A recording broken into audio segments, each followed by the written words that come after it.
das Patagonia Stealth Switch Pack in der 3-Liter-Variante. Der Nachfolger der populären Wader Workstation.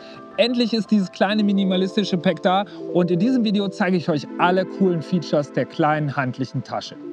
Das Patagonia Stealth Switch Pack in der 3-Liter-Variante ist zunächst einmal aus komplett anderem Material gefertigt, als ihr es bisher gewohnt seid. Und zwar kommt jetzt hier zum Einsatz das abriebfeste, etwas gummiartige und dadurch noch wasserabweisendere Material, das ihr aus der Black Hole Serie von Patagonia schon kennt. Also ein sehr, sehr robustes Material, wo das Wasser noch besser abperlt, falls ihr mal in einen kleinen Regenschauer geratet. Aber Achtung, das Pack hier ist wie alle anderen Modelle aus der Switch Pack Serie nicht hundertprozentig wasserdicht, sondern nur wasserabweisend. Dennoch ist es eins meiner Lieblingspacks und das liegt vor allen Dingen am kleinen handlichen Packmaß. Also wirklich ein Pack, wenn man weiß, ich bin nur ein paar Stunden am Wasser oder ich weiß ganz genau, was ich brauche, ich muss nicht zu viel mitschleppen, dann ist das die ideale Tasche. Mit den 3 Litern kannst du hier alles unterbringen, was du zum Beispiel zum Nymphen- oder Trockenfliegenfischen brauchst. Ich zeige jetzt mal einfach, was ich in meinem Pack drin habe und fange zunächst einmal mit dem Hauptfach an. Im Hauptfach findet sogar eine große vierseitige wasserdichte Fliegenbox Platz. Daneben habe ich noch eine kleine Tasche, dann habe ich ein paar Vorfachspulen, also ausreichend Platz für die wichtigsten Essentials für eine coole Angelsession am Fluss oder Bach.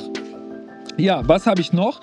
Das kennt ihr schon von der Wader Workstation. Das praktische Fliegenpatch hier wird einfach auf der Front per Klettverschluss angebracht und dann könnt ihr eure gefischten Muster oder eure Lieblingsfliegen immer hier schnell zur Hand haben. Auch das kennt ihr schon, auf der Front diese beiden kleinen Zip-Taschen mit dem Mesh-Material. Ich habe hier gerne mein Sighter drin, meine Bissanzeiger, ein paar kleinere Tippet-Spulen, also all das findet hier bequem und übersichtlich drin Platz. Und dann natürlich auf der Außenseite die beiden Docking Stations hier seitlich, wo ich zum Beispiel eine Löseschere fixieren kann oder meinen Vorfachdispenser oder andere wichtige Essentials, die ich schnell und griffbereit zur Hand haben muss.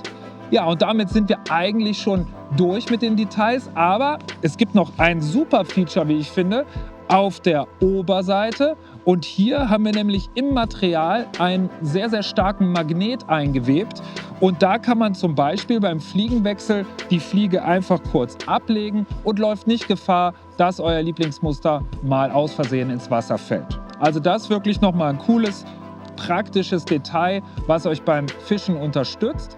Und das Ganze wird montiert einfach mit 2 Clips. Die sind schnell geöffnet. Und dann seht ihr auf der Rückseite, habt ihr hier nochmal ein kleines Reißverschlusstäschchen. Auch da habe ich nochmal eine Fliegendose und ein paar gezogene Vorfächer drin. Ist aber auch zum Beispiel sehr gut geeignet für ein Mobiltelefon oder ähnliches. Und ja, ihr seht, sehr, sehr minimalistisch. Es wird einfach nur an die Träger eurer Warthose rangeklippt. Oder, das auch nochmal ein Tipp, wenn ihr zum Beispiel mit einer Hüftwarthose unterwegs seid, könnt ihr das Ganze auch einfach dank dieser beiden Schlaufen an euren Wartgürtel montieren. Also könnt dieses kleine Täschchen auch ganz bequem auf der Hüfte tragen, zum Beispiel nach hinten schieben, wenn ihr es gerade nicht braucht.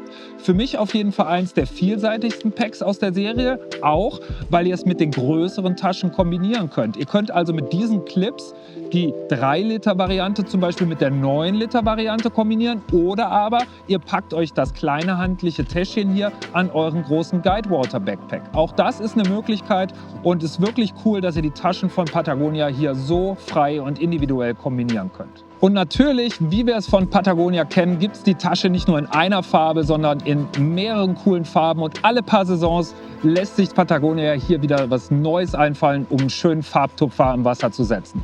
Also, wenn ihr Bock habt auf ein kleines minimalistisches Pack aus coolem Material mit vielen durchdachten Features, dann checkt es aus, das 3-Liter-Modell aus der Stealth Switch Pack Serie von Patagonia. Tight Lines damit und bis bald am Wasser.